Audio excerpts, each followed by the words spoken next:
E hoje é dia de trazer aqui para vocês o conteúdo, o vídeo que eu mais gosto de trazer aqui pro canal, a atualização da nossa carteira pública. Esse conteúdo que eu trago aqui todos os meses, esse vídeo de balanceamento dessa carteira que a gente iniciou lá no início de 2022. E todos os meses eu passo aqui mostrando o balanceamento, onde a gente está investindo, quanto a gente está recebendo de dividendos, como está essa estruturação, essa macroalocação. Eu sempre gosto de trazer, sempre gosto de fazer esse tipo de conteúdo, porque eu sei que vocês se identificam, que nada mais é do que uma montagem, uma estruturação de uma carteira do zero. Então se você não conhece essa série aqui do canal, eu vou deixar a playlist da carteira pública com todos os episódios desde o início, para você acompanhar essa estruturação que a gente faz todos os meses. A gente aporta todos os meses R$500, mais os dividendos que a gente recebe ao longo dos meses, dos nossos fundos imobiliários, das nossas ações. E como você já deve ter visto aí na capa do vídeo, no título do vídeo, a gente passou dos R$18 mil.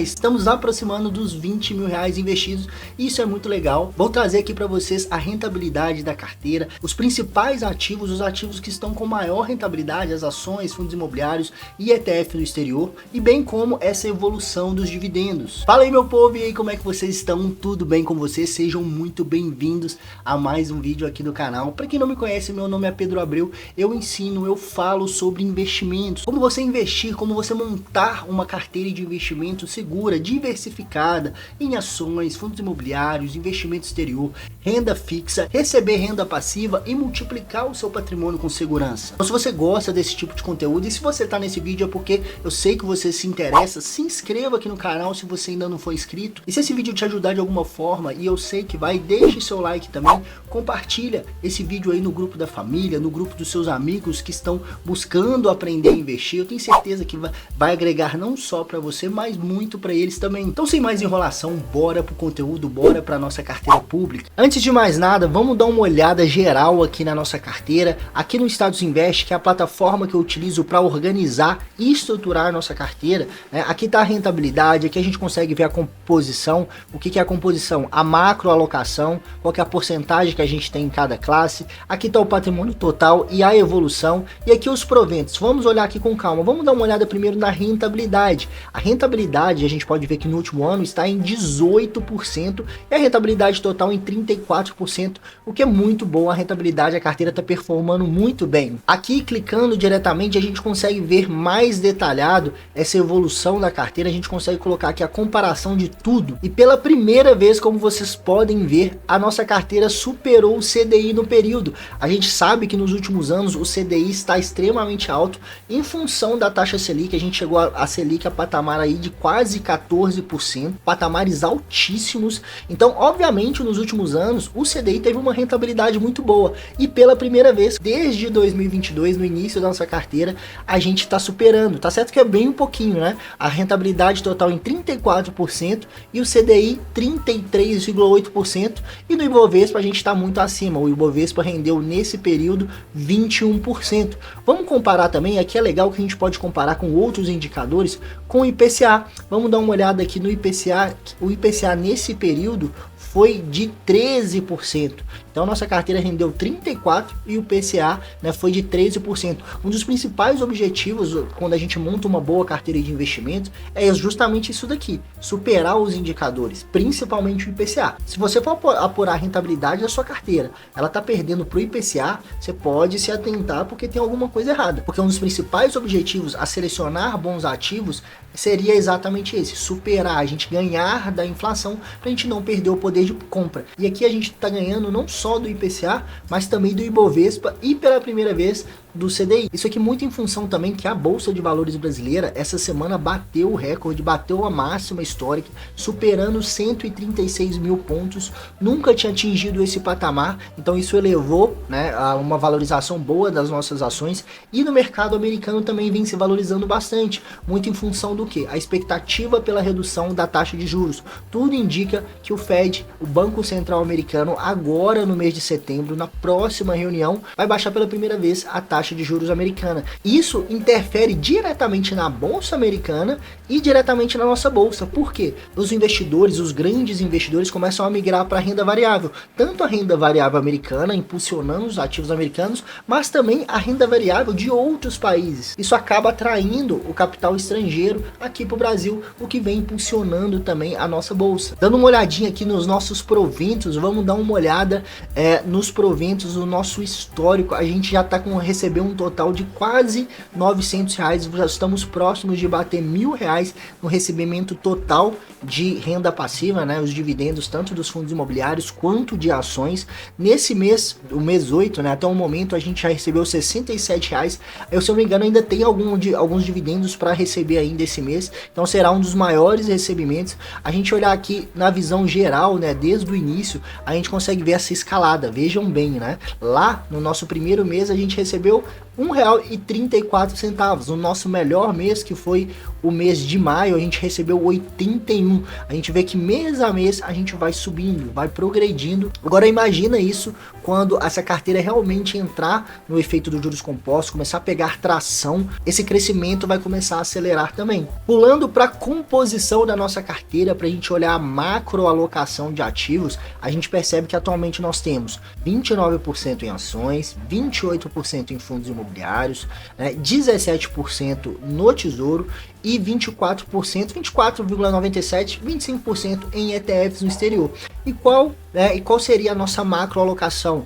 Qual que é o nosso objetivo? É importante sempre, eu gosto sempre de falar para você definir a porcentagem meta para cada classe de ativo. Você tem que saber isso, você tem que ter essa noção, porque é isso que vai guiar os seus aportes todos os meses. Por exemplo, a nossa carteira meta é a seguinte: 30% para ações, 30% para fundos imobiliários, 15% para o Tesouro e 25% em ETF no exterior. Então tá bem próximo, tá tudo bem próximo, né? O ações está bem próximo, fundos imobiliários está bem próximo, e exterior tá praticamente ali no nosso objetivo. Então o que eu vou fazer nesse aporte desse mês? Como já tem alguns meses que eu não invisto no exterior, vou investir um pouquinho, vou voltar a investir esse mês no exterior. Como vocês vão ver, vou mostrar aqui na prática eu investindo nos nossos ETFs lá no exterior, mas vou investir também em ações e fundos imobiliários. No Tesouro não faz sentido porque ele está acima do meu objetivo.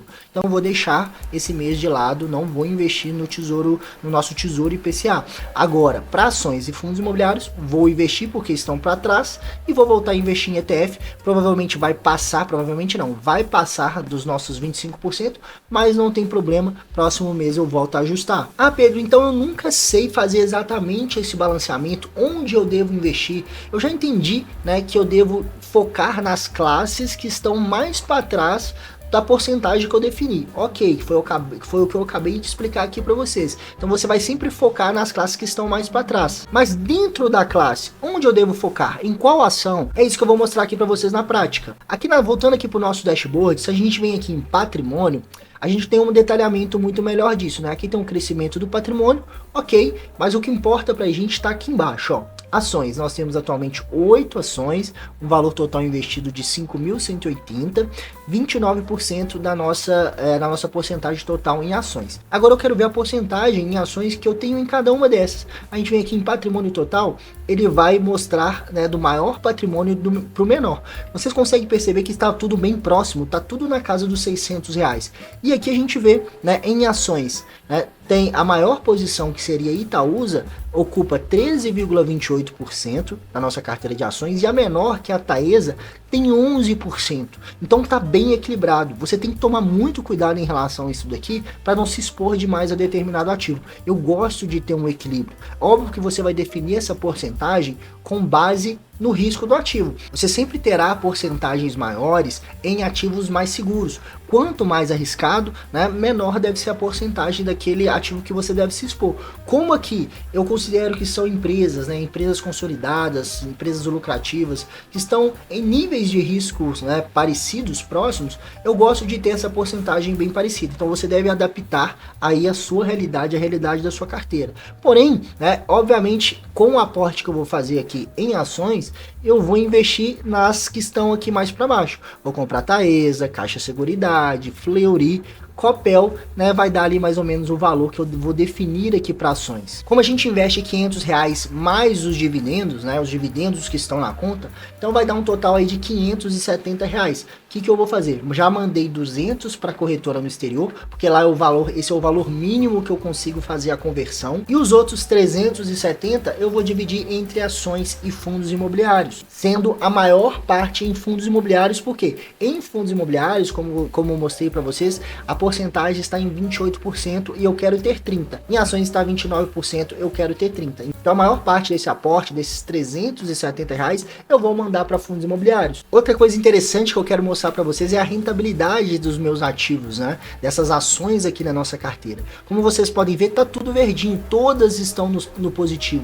Vamos dar uma olhada para a gente ver quais foram a maior, né? Quais foram as que mais se valorizaram. Por exemplo, foi Sanepar, uma rentabilidade de quase 50% nesse período que a gente tem ela na carteira. Depois vem seguida por Porto Seguro, 43%, depois Copel, 34%, Itaúsa, 14%, Caixa de Seguridade, 10%, Santander, 4,8%, Fleury e Taesa por último. Então tá todo mundo aqui no verdinho. Já pulando aqui para fundos imobiliários, o cenário muda um pouco. A gente tem 7 ativos. Vamos dar uma olhada primeiro, né, nessa rentabilidade. A gente vê que tem alguns negativos, tendo o XPLG uma queda de 7%, depois o RSR11 4%, né, o HGRU 1%, o HGCR 0, tá ali no 0 a 0, e os que são positivos é o KNRI, o VISC e o KNCR. Diferentemente do mercado de ações, o mercado de fundos imobiliários ainda está um pouco estagnado. E o mercado de fundos imobiliários também, diferentemente do mercado de ações, ele é muito menos volátil.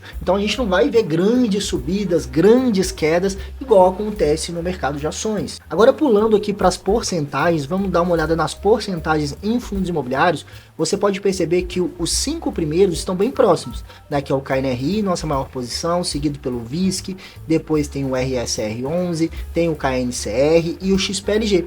Os outros dois, o HGRU e o HGCR, são ótimos fundos imobiliários também, foram os 2 últimos que a gente incluiu na carteira. Então por isso que eles estão bem mais para trás. Então apesar de eu ter feito nos últimos meses o que? Eu investi no HGRU, HGCR para ir subindo essa posição, esse mês eu vou fazer diferente. Eu vou investir no HGCR, que é a nossa última posição, mas eu vou comprar também o XPLG. O XPLG teve uma queda considerável, né, em relação também ao nosso preço médio de 110, então eu vou aproveitar para comprar uma cota do XPLG que tem tempo que eu não compro, tá? E no próximo mês eu volto a focar só nos 2 últimos que estão para trazer esse equilíbrio maior para nossa carteira. E o XPLG também está entre os últimos, então eu vou dar uma subida nele aqui na carteira, que é um fundo que eu gosto bastante. E para finalizar, no exterior a gente pode verificar aqui, a gente tem o VNQ, que é o nosso ETF de REITs, e o VOO, que é o nosso ETF do S&P 500, ETF de estoques. A gente tem um total investido de R$ 4.441. E em relação à variação, a gente pode ver também que está bem positivo. O VOO já se valorizou 35% e o VNQ 15%. Nossa carteira de investimentos no exterior está indo muito bem, obrigado. E em relação às porcentagens, a gente vê que o VOO está quase 70% da carteira de exterior e o VNQ tá 30%. Então eu quero trazer um equilíbrio um pouco maior. Não vou deixar de investir no VO não, mas vou investir a maior parte no VNQ. E é isso que eu vou mostrar aqui para vocês na prática, esse aporte no exterior agora. Então pessoal, tô aqui na minha conta na Avenue para fazer o investimento, mostrar para vocês na prática o investimento no exterior aqui rapidamente. Total investido lá no exterior, $805. Acabei de mandar aqui R$200 para a gente fazer esse investimento. Saldo total, né, a gente recebeu os rendimentos, alguns dividendos recentemente dos nossos ETFs, então a gente tem aqui $3 e vamos somar aqui com os R$200 investido. Primeira parte é fazer o que? Fazer o câmbio, transformar o valor em real, né, o valor em real em dólar, real para dólar, continuar rapidamente aqui, investimentos, continuar, vamos comprar ETFs, confirmar. Eu quero o câmbio instantâneo, então vamos colocar aqui o valor, né, são R$200, os R$200 vão virar $35, confirmar o câmbio. Pronto, voltando aqui para nossa tela inicial, temos um total de $38,49 para investir. Vamos investir nos nossos 2 ETFs, que são o VNQ e o VO. Como vocês podem ver aqui na nossa composição de ETFs, a gente tem, em relação ao VO, 69% da carteira de ETFs e em relação ao VNQ, 30%. Então eu quero trazer um equilíbrio um pouco maior entre esses dois ETFs. Então desses 38 dólares eu vou investir um pouco mais no VNQ do que no VO. Estamos aqui no VNQ, uma cota hoje está custando 92 dólares, ele teve uma alta aí recente, muito bom. Vamos mudar aqui para valor, para eu poder escolher o valor, porque eu não tenho condição no momento de investir os 92 dólares, comprar uma cota inteira. Então a gente vai comprar o que? Uma fração. Eu vou comprar 25 dólares, vamos colocar aqui 25 dólares, que vai dar uma quantidade estimada de 0,26, né, 25 dólares dos 38 que a gente tem. Comprar. Aqui vai aparecer o resumo, né, o resumo da nossa compra, confirmar. E com os 13 dólares restantes nós vamos comprar o que? Cota, uma fração do VO. Uma cota hoje está custando 517 dólares, subiu bastante também, mas a gente mantém a nossa constância de aporte. Vamos colocar aqui valor, 13 dólares e 49 centavos, que vai dar 0,02 do valor total dessa cota do VO. Comprar, aqui vem o resumo, confirmar a compra. E aqui estão todas as nossas transações do dia de hoje. ETFs no exterior, VO e o VNQ. Em ações do Brasil, Taesa, uma ação da Taesa. Fleury, 2 ações de Fleury. Sanepar, 3 ações de Sanepar. 3 ações de Caixa Seguridade e para fechar 2 ações de Copel. E fundos imobiliários, uma cota do HGCR11 e uma cota do XPLD11. Agora vamos dar uma olhada como ficou a nossa macroalocação, a nossa estruturação após o aporte de hoje. E assim ficou a nossa carteira após o aporte, né? Um total investido de R$ 18.340. Em ações, a gente estava com 29, a gente se manteve com 29. Fundos imobiliários, subimos um pouquinho, né? Foi para 28,5. E ETF no exterior, como eu falei para vocês, passou um pouquinho de 25%, mas não tem problema. E Tesouro reduziu um pouquinho, tava com mais de 17%, ali a gente se aproximou dos 17%. Então a gente deixou nossa carteira mais equilibrada esse mês. Então é isso, meus amigos, muito obrigado por terem assistido esse vídeo até aqui. Espero que vocês tenham gostado. Não se esqueça de se inscrever, deixar o seu like, compartilhar e comentar. E no mês que vem a gente volta com esse quadro para fazer o aporte do mês de setembro. Muito obrigado, valeu!